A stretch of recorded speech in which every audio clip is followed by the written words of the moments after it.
Coming up on the WAC podcast, WAC basketball conference play is back. Kendra and I will break down the matchups from Thursday night and look ahead to Saturday. Plus, Kendra has a conversation with Joseph Jones, the Tarleton State acting head coach, as the Texans are on a roll. That's all ahead on the WAC podcast. This WAC podcast is brought to you by our friends at University Credit Union, the official financial institution partner of the Western Athletic Conference.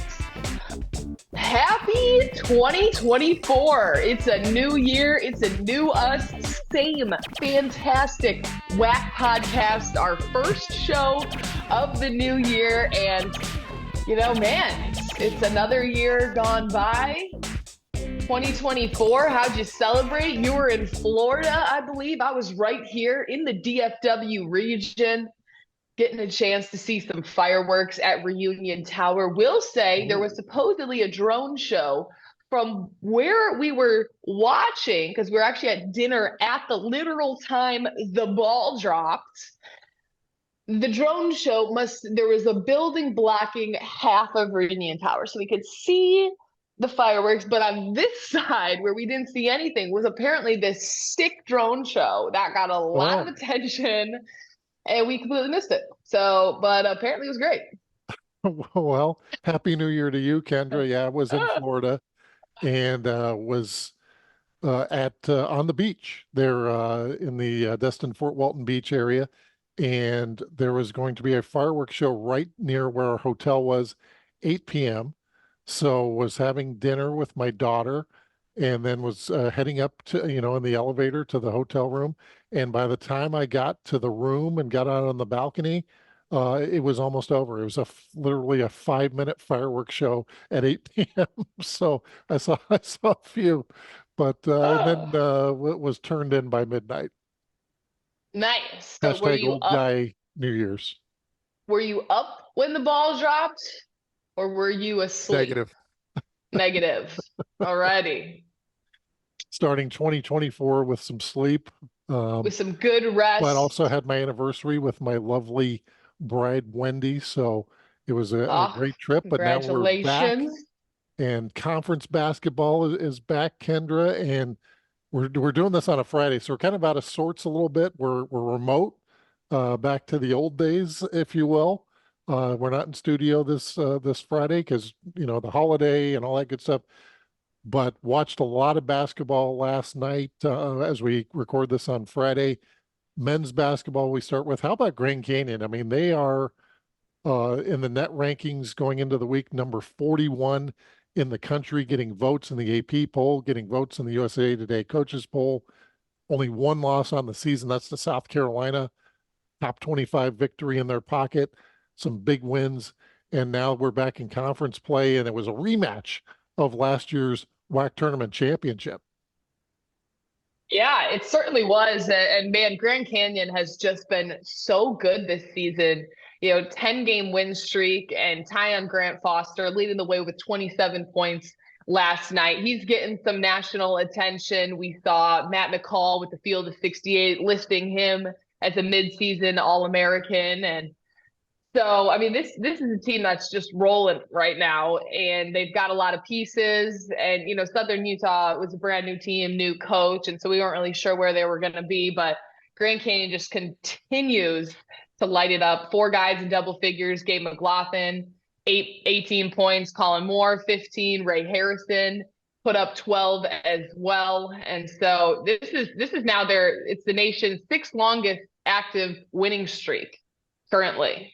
So they're going. TCU this year, Kendra, is that you mentioned TGF, as we're calling him, 27 points. Gabe McLaughlin, all these players you're mentioning in double figures. Duke Brennan, during the break we saw, was a Ticket Smarter WAC Player of the Week. So they have so many weapons they can go to.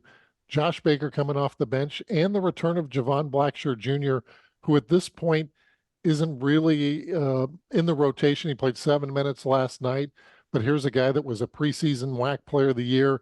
So down the stretch, maybe they get him more involved. Just so many different options for Coach Bryce Drew.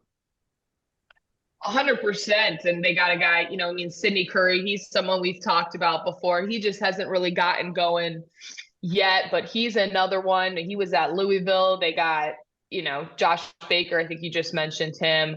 Isaiah Shaw with the family connection. He's still learning. And this team, I feel like, is got the pieces now and also, moving forward as well. That saying, if all the guys don't transfer out, which we see quite a bit now, but you never know. And but then yeah, he comes back in, never know. right? Right. So GCU wins 96-75. They are now 13-1 on the year. The featured game, what we're calling our Thursday big game of the night, turned out we're right on the money as it turns out. Kendra, Tarleton against UT Arlington, and the Texans come away victors 78-76.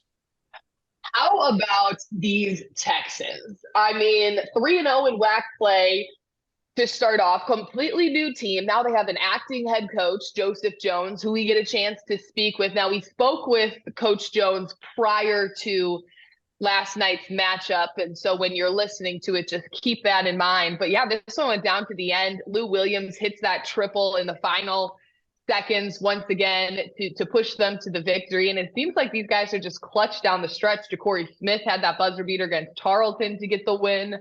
They also, against Tarleton, against UTRGV, Stephen F. Austin, they played a really tight game and were able to close it down.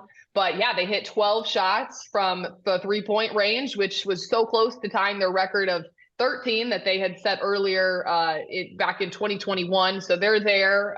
Just continue to be a team that we need to keep watch for. I think, we saw them 2-0 start off conference play. It was a big shock to everyone. And now they just keep rolling against UT Arlington, is the team that's also been, pretty solid this year. Yeah, Lou Williams hit a big three-pointer in that one to help seal the victory for Tarleton. And if you watch the Road to WAC Vegas show this week, which debuted on Thursday, Kendra, our fabulous host, did talk to Joseph Jones, and we're going to hear that entire interview coming up in our later segment. But that Billy Gillespie, stepped away due to medical circumstances. Assistant coach comes in, and they're 8-2 under Coach Jones now. I know. And you ask him, hey, what's the success? And he's funny. He's very humble and like, I don't really know what I'm doing. I'm just on the sidelines. They're the ones doing it. And obviously, he's got a formula for success. He played under Billy Gillespie, and, Coach Gillespie has had quite a bit of success in his career as well. And so, we learned from a great one, and just seems to be picking up right where Gillespie left off. Yeah. And as a player, Coach Jones in the Texas A&M Athletics Hall of Fame. UTRGV played Stephen F. Austin in a rare kind of day matinee game, if you will, 85-78 the final. That was a really good matchup. UTRGV has played a lot of teams tough, Kendra. Maybe their record doesn't reflect it. They're now 0-3 in the WAC, but they played GCU pretty tough. They now played SFA pretty tough. But the Lumberjacks come out on top, and as usual with them, it's kind of a balanced effort, and they got some big efforts coming off the bench. Certainly, yeah, you mentioned UTRGV and their record. It's not showing if you just look at those numbers, but they are playing tough. And maybe it's just about pieces coming together a little bit later in the season. I think it's tough, with when you are so close and you can't get it done. I think, maybe the team starts to lose, like, hey, can we do this? And so it'll be up to Matt Figger to keep those guys, locked in and bought in on, hey, trust the process. But yeah, Stephen F. Austin just continues to be a strong contender in our league right now. You have Frank Stain, who transferred in from Utah Tech, scoring 10 points in the final 2 minutes to help give the Lumberjacks the win. 6 for 6 from the free throw line, which free throws are all about discipline. Can you stay locked in? It's the same shot. And I hate when, you just miss clutch free throws down the end. Now, have I ever shot a free throw in a game? No. So do I know the pressure? No. But and Nana, he was second leading scorer. He had 17 points. He went 6 for 6. He had 6 rebounds. And so between the two of them, they had 38 points, which was, 60 points off the bench for Stephen F. Austin. Yeah, so a big win for SFA as they moved to 9-5 overall, 2-1 in the WAC. And we had California Baptist playing Utah Valley, which on the Ken Palm fan meter was the top rated game going into last night. And pretty good game, Kendra, as Utah Valley comes out on top 65-58. This was a team with a lot of new faces and a lot of questions, new coach, and they're answering some questions at this point. Absolutely. I think one of the biggest focuses for Utah Valley, especially after losing Aziz Bandego, is that just presence in the paint. And that is one of the things that Todd Phillips had mentioned, is that they did well. They won 38-18 in the paint, which was really good against, California Baptist, who has some of those big men. Drake Allen, the guy that transferred from Southern Utah, had the team high 17 points. Trevin Dorius had a double-double, 12 points, 15 rebounds. They just looked really connected out there. And so this is, a team that was a complete roster overhaul as well. Yeah, Trevin Dorius kind of stepping into that Aziz Bandego role. Different kind of player, but he's a 7-footer.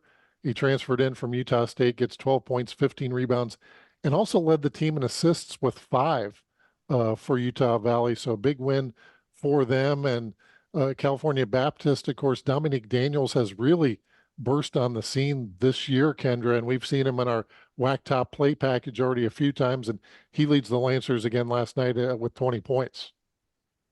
You watch how he plays, and he is such a little guy. He's one of the smallest guys typically that's out on the floor, but he plays so fearlessly, just the way that he attacks the basket. We've got some serious hops to him because we've seen a couple dunks from him.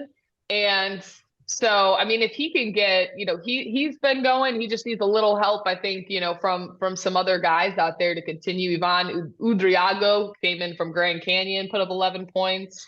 And Brantley Stevenson, another guy, had 13. So 3 guys were in double figures, but I think once they get their scoring going a little bit more, they can also have some success. We're seeing so much, I can't put a top, if you had to ask me right now, top 5 teams going to Vegas or, going into March, I couldn't tell you. You couldn't. I mean, it would be like if we're our resume seating system.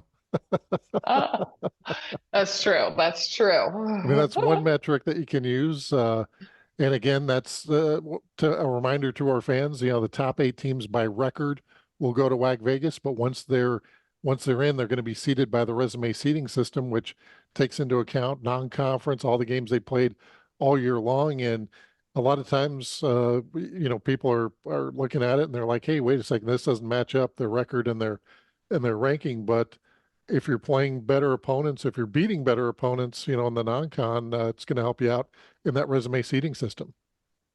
Yeah, I mean, just look at Grand Canyon. They're getting so much national attention. They've scheduled such a tough non-conference schedule. They're doing everything right. If they were not able to come away with the win in Vegas, they likely would have an at-large bid. And so that's, what we're trying to get all our schools to be up there and have an opportunity to be a multiple bid league. And right now, Tarleton in second place in our resume seating system, and Seattle U in third place, and the Redhawks come out on top at home against Utah Tech, 70-53 last night. And Seattle U is a team with a lot of players back from last year's team. Utah Tech was kind of one of those we weren't kind of sure. They've had some big wins themselves, but Seattle U having a really dominant performance last night. Seattle U looks really, really good. How about John Christophilus with 32 points? Christophilus, I hope I'm saying that right. I believe so. Alex Schumacher, a guy that was there last year, he had 10 points. But I mean, yeah, if you really look at it, only two guys were in double figures. Brandon Chatfield had 9, but just a dominant performance from Christopoulos to be able to push the Redhawks to a big win. Utah Tech had Tanner Christensen, who was with 16 points. Beon Riley had 12 as well. And, that was the guy that transferred in. So Tanner Christensen really seems to be leading the way for the Redhawks. I know when I spoke with him when I was at St. George, he realized he needed to step into a much bigger role this year. It was going to be tough. I think it was going to push him outside his comfort zone, but he seems to have embraced it and is able to put up some numbers. Yeah, Christopoulos, if we're pronouncing that correctly, 32 points in that game. Only his fifth game that he's played this year. So he played in the opener against Prairie View, and then was not back until they played Washington, and then Louisiana Tech, and had 6, 7, 7, and then 32. So talk about a coming out party there, and to go along with all the talent that Seattle U has, that bodes well for the Redhawks the rest of the way. Absolutely. And man, we got, some big matchups coming up on Saturday. This conference play, we do Thursday and Saturday now. And so Seattle U will be hosting California Baptist on Saturday. That'll be a 3 p.m. Pacific time game. That's one to watch for. Utah Valley entertaining Southern Utah, 2 o'clock Mountain. Stephen F. Austin will host UTA at 2 o'clock Central. And we have Abilene Christian playing against UTRGV at 5 o'clock Central, and then Utah Tech will entertain Grand Canyon. They come in to town. That will be the 7 o'clock Mountain Standard Time game on Saturday. So plenty of men's action to look forward to. We're going to take a quick break, Kendra. When we come back, we'll break down the women's games from Thursday night. You're listening to the WAC Podcast. Don't go anywhere. Down, down, down. Welcome back to the WAC Podcast. Eric Danner and Kendra Sheehan now talking women's hoops. Also, failed to mention, Kendra, in our last segment, hashtag WAC1 or one WAC. Hashtag one WAC. If you've seen it on our social media, it's our new hashtag that we're rolling out in the new year. We didn't really do a big unveiling, just kind of casually pushing it out on our social media. But something we've been working towards, trying to find a new hashtag for us. So you'll see that, the idea is one WAC together to the end. We are together, but there's some separation in women's basketball in terms of the standings. How about that? Oh, how about CBU that transition? Having another big win. They are now 11-1 on the season, 3-0 in WAC play, 80-61 over Utah Valley. And this was a team coming into this season. Obviously, I had a lot of question marks. Chloe Webb was on fire before the break, but in last night's game, we saw 4 different Lancers in double figures. Yeah, and this is a team. CBU had just 7 active players, so they're playing through a lot of injuries. Whether it was people were sick that night or also just battling through lingering injuries. Chloe Webb just continues to be a force to be reckoned with. We saw a little bit of her last year. And then now you pair the Chloe Attack, but one is with a C, Chloe Webb is C, and then you got Chloe Lemon with a K, true freshman, making her second start, back-to-back starts. She actually posted a game-high 19 points. And so now you're seeing, you got Felipa Barros, who's coming on a hot streak. And I feel like they're kind of getting their shooting. CBU is the team that's always really relied on that 3-point game, I think. And, when the shots aren't falling, they tend to struggle. But this team has been able to light it up and find a way to fill the hole from last year. Credit to Jared Olson. Yeah, Chloe Lemon, you mentioned the Chloe and Chloe show. True freshman out of Omaha, Nebraska, Millard South High School, finding her way to CBU and getting a couple of starts here and proving why she is one of the top newcomers in the WAC this year with 19 points in that victory over Utah Valley. Next up, next up, we'll keep it rolling. We'll keep it going. Should we go to UT Arlington? Let's go to UT Arlington. Let's do it. They were hosting the Tarleton State Texans. And UTA has been a little bit on a struggle bus this year starting off. Now they're on a Yeah, 4-game win streak. yeah, that's the yes and no. They were on the struggle bus. Now they're on the fast track. That's right. Yeah, they had 4 different players in double figures. Kalia Clark, our CLU transfer with 13. Avery Brittingham, our Stephen F. Austin transfer with 13 as well. Adela had 15. I don't know how to pronounce her last name at this time. Valkova is what I'm looking at it to be. She's the 5th year from Czech Republic, and she transferred in this year. And so it's nice to see, Sharika Wright brought in a lot of new transfers. She's another one that almost not reminds me of Molly Miller, but when she's playing against teams, she's always looking and always recruiting. What better way to scout a player than to face off against them and see how they're able to cut through your own defense and add that piece the following year. And so she's done that. They were struggling at the beginning, and it seems like they have found some rhythm, figured it out, and seem to be on a bit of a roll. Yeah, they've won 4 in a row, so they're 5-8 overall. So that bodes very well. And when you look at the resume seeding system, UTA ranked number 4 in the conference by that metric. So it tells you, they were playing some tough non-conference games and now seem to be putting it together. Jacoria Long, by the way, the leading scorer for Tarleton State at 13 points, and she is the one I was talking to you about the other day that originally went to her previous college on a cheerleading scholarship and then walked on to the basketball team, and now she's making some noise in the Western Athletic Conference. Grand Canyon, we talked about their men team quite a bit in the last segment. Women's team also having a very nice year. They beat Southern Utah 78-60 in a rematch of a semifinal matchup in WAC Vegas last year. And GCU, we talked about the teams that are kind of starting to look like the teams to beat. Obviously, CBU and GCU right there with them. 100%. The Lopes have been so good at home, just in Molly Miller's entire era. They're 7-2 at home. This is their 5th consecutive home win, and they had just a dominant performance. You got Laura Erikstrup, who had the game high 24 points. Her sister, Sydney, had 16 points. Olivia Lane, that North Dakota transfer a few years ago, 10. Nadia Evans, we can't speak enough about her. She's currently leading the conference in 3-point percentage. Yeah, they really seem to figure it out. They're able to light it up on offense, and defensively they're so strong as well. We talked to Tracy Mason of Southern Utah prior to this matchup, and their team, isn't off to that great start. 3-9, 1-2 now in the WAC.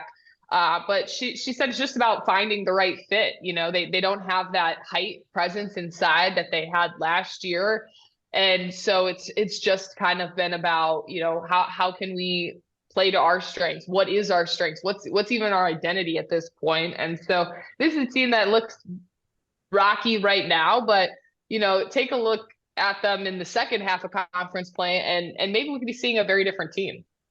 Yeah, the Erikstrup sisters, as you mentioned, both came off the bench and were the top 2 scorers for GCU, 24 points and 16 points respectively. And Nadia Evans, again, going back to our Road to WAC Vegas show, we had a little highlight clip of her that she's had 2 game-winning buzzer beaters, and then she had a third, Steph Curry range buzzer beater at the end of the first quarter from a game earlier this week. So they seem to have a lot of mojo going for them at GCU so far this year. SFA, Len Bishop, the new head coach, gets another win under his belt. They are now 3-0 in conference play, defeating UTRGV 79-69. And I know you've talked to both of these coaches quite a bit. Len Bishop, you were there when they announced it, and Lane Lord we had on the podcast a few weeks ago. But SFA playing really well. But I think UTRGV, again, like their men's team, they're 1-11, but seem better than a 1-11 team. Yeah, my heart goes out to UTRGV because they have the pieces and they've just had so many injuries this past year. You didn't even see Ayanna Dorsey out on the floor last night for the Vaqueros. She's typically one of their leading scorers. Of course, they had other players step up. 5 UTRGV players were in double figures as well. And so that's, another situation kind of like with the men's team. It's hard to keep a team, bought in when your record isn't showing it. But they continue to go out there and fight. And so that's a credit to Lane Lord and getting his team just continuing to keep going 1-11 overall, 0-3 now in the WAC. But, Len Bishop is doing everything right. He's been with Stephen F. Austin. He was the associate head coach for 8 seasons. He knew the formula of Mark Kellogg and just continues. I think you see so much of the players buying into his system. There's so much respect they have for him, and they just want to go out there and play their best. And you have Kirsten Harden, who continues to be a force. And how about Zoe Nelson, 21 points, 15 rebounds. She's a player that's continuing to grow and develop as she's just a junior. Only averaged about 12 minutes a game last year. Yeah, that's one. If she keeps those numbers up, those are the kind of numbers that get you the Ticket Smarter Player of the Week type of numbers. But yeah, 15 rebounds, and she's done that a couple of times this year. She did that against Rice earlier this season, but to get the 21 points, that was I believe a new career high for Zoe Nelson as well. And as you mentioned, 5 different players scored in double figures for the Lady Jacks. Utah Tech, also a team playing really well. Before the break, we saw them beat Oregon. First time they had beaten a Power 5 school. They beat Seattle U last night, 81-65.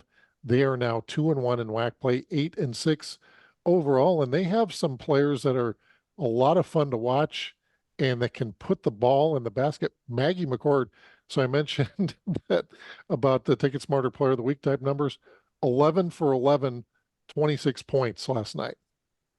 Yeah, I mean, she couldn't miss. I mean, she was absolutely on fire. 26 points, that tied her career high. And then you have Macy Warren, who actually had the game high with 27 points. She's the one coming off of her ACL injury, as well as her sister, Maddie Warren, who put up 6 points as well. But when you factor in, you have 2, because, Brianna Gillen was the preseason player of the year. She put up 16 points. They lose Emily Isaacson with a season-ending injury. And, Maggie McCord, just stepping up. She's a 5th year. And she's been there for her entire career. And now, it seems like she's just really coming into her own and being able to light it up, as they say. Yeah, 26 points and 12 rebounds as well for Maggie McCord. But yeah, 11 for 11 from the field, including 4 of 4 from three-point land. In that win over Oregon, she hit 8 of 10 three-pointers, which was a new Utah Tech record for three-pointers in a game. So here's a player, like you mentioned, I mean, maybe wasn't on the radar at the beginning of the season, but has been given an opportunity, whether it's due to injury or due to her playing above the level that she's played before, and all of a sudden is playing like one of the top players in the conference. 100%. Certainly a team to watch. I mean, they did take down Oregon. We had mentioned that in a previous show. It's a big time win for the Trailblazers, who, like their men's soccer team, are continuing to grow and develop. Utah Tech has really done an incredible job in the transition period, along with Tarleton State as well. I don't want to leave them out on that, but of just coming in and really competing and showing that, hey, not only do we belong at Division I level, but we're going to come in and be near the top.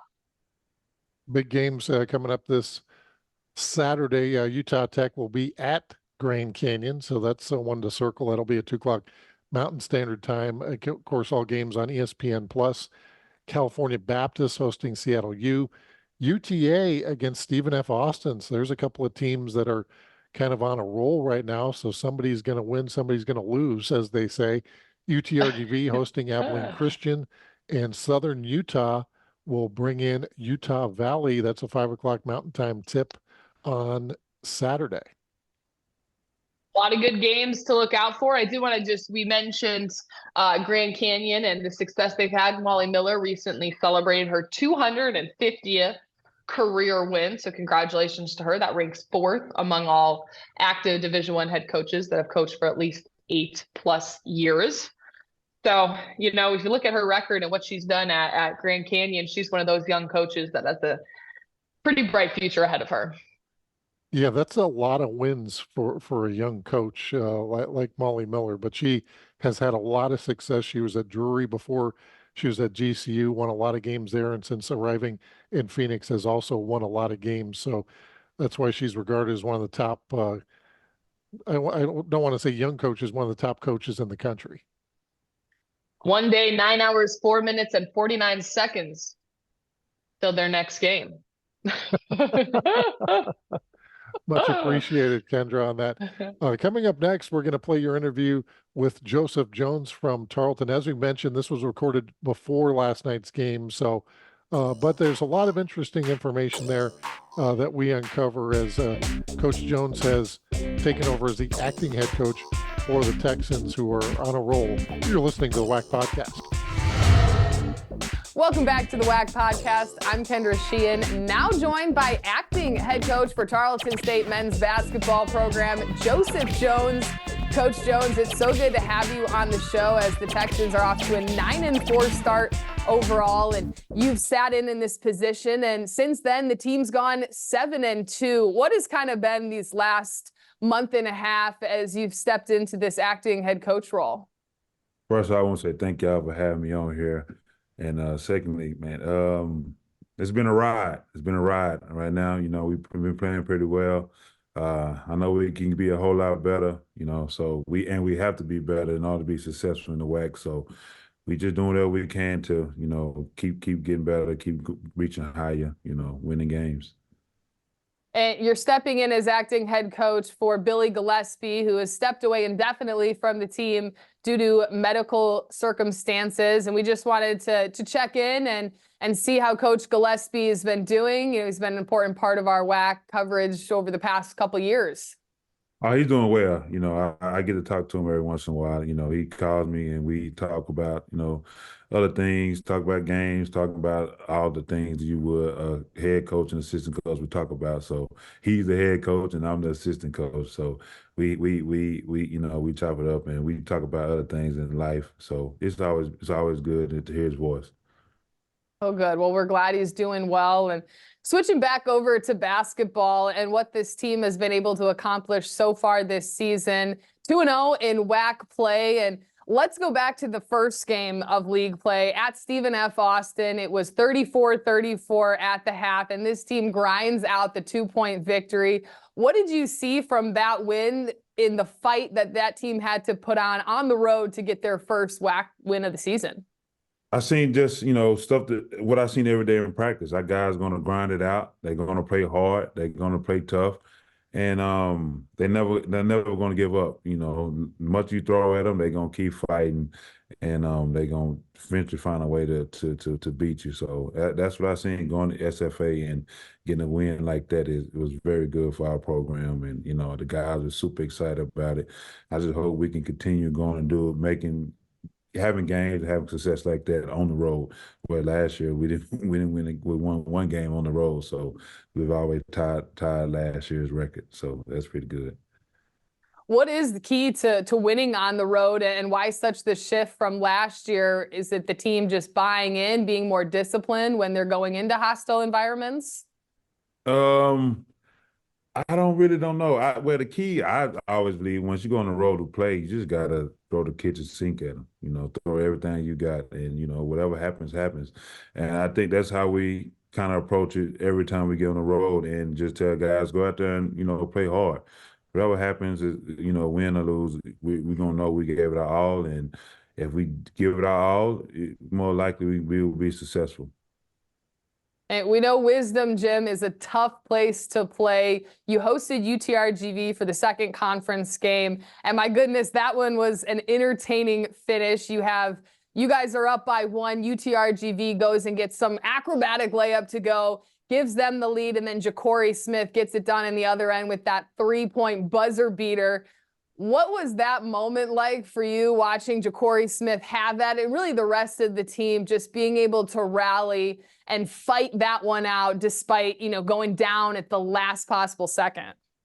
That moment was exciting because, I know what it feels like to hit a last second shot for your team to win the game. And I want all my players. I don't want them to have to experience that, you know, but to have that feeling. Because if you got to make a last-second shot in order to win the game, that means you didn't do what you need to do in the game, in the guts of the game to, you know, be successful as you want your team to be. But you know that him making that shot, that was great for us, you know, and for allowing us to be 2-0 right now in conference. And right now, that's the only thing that matters is conference. You know, try to win as many games as possible and try to finish out strong and get to the WAC tournament and make a bunch of noise. There are only 3 teams in the conference so far that are undefeated: Grand Canyon, Utah Tech, and Tarleton State. You guys are second in the WAC resume seeding system right now, and this is a team that was picked 6th in the coaches' preseason poll. What do you attribute to just the way that this team has come out and maybe played with that chip on their shoulder that we're a team that should be finishing better than 6th? No, we had some success early, you know, and been playing pretty well. And the guys understand that we have a lot left in the tank. So I know, to me, I think they are just happy, you know, excited to be winning games and winning for each other, and it's paying off. And them understand that we can be better and we have to get better. It only fuels them more, you know, to be more hungry. You got 4 players that are averaging in double figures. What is working for the Texans offensively that's allowing you guys to be able to distribute the basketball so well and have so many players get those numbers? We just throw them guys and hope they put it in the basket. We're not doing anything special, nothing special. Like, I think the simplest way of basketball, you know, is always successful. Our guys are doing a great job of being there for one another, especially on the offensive end and the defensive end. But they're making plays. I'm not doing anything special. They're the ones making the plays and the ones that, you know, want to compete to win. Looking at Keandre Gaddy, has his 5th double-double of the season when you guys last played Loyola Marymount. And it's only January. What does that say about the type of caliber player that he is and the type of record he can continue to set, as he set the program record at number 5? He can have a lot of more games with double, man. He has improved a lot since last year over the spring and the summer. And it's showing right now. And you just got to make sure I keep his head, you know, level, because, you know, he's having so much success, and it's going to get harder for him. Once you start having that much success, that target becomes a whole lot bigger on your back. So I just got to make sure I keep him, you know, level-headed and have him understanding that, hey, it's going to get tough for you. But he can do it. He can do that a lot more games, I believe. Ja'Cory Smith is another guy that's just really exploding this year, the team's leading scorer. How do you explain the success that he's having as well? He's been winning his whole life, you know, for basketball. You know, he's had a great high school career, had a great junior college career, and he's showing that, you know, I really believe, you know, in players that had a lot of success at high school level, you know, whatever college level they played at, it shows and it contributes to what they do as a player. And he's had a lot of success coming up, you know, on the basketball side, and it's showing on all levels right now. You guys had a lot of newcomers this year, and people weren't sure what to expect and how these new players would react on the big stage. And one of those guys, Emmanuel Incenti, the freshman out of Italy, has continued to show steady improvement and has burst on in a couple big plays.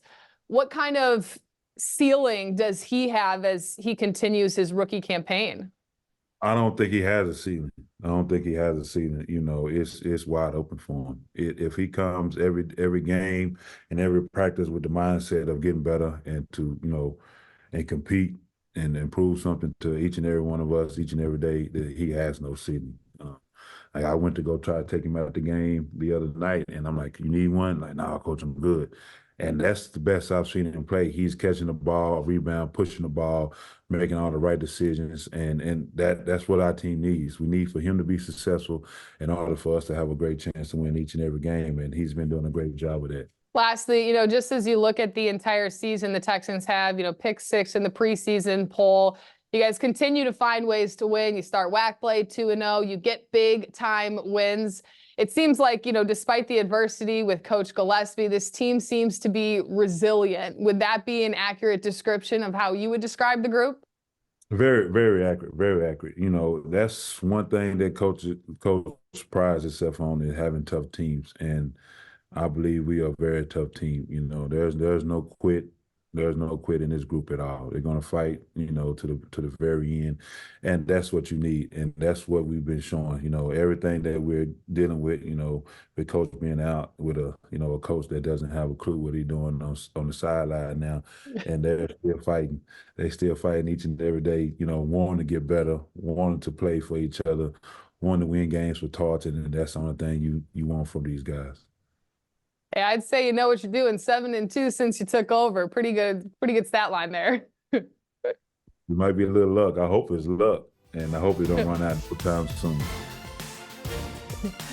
Well, Coach, thank you so much for joining us. That's Joseph Jones, acting head coach of Tarleton men's basketball. The Texans will host UT Arlington Thursday, 7 p.m. Central Time. Tip-off on ESPN+.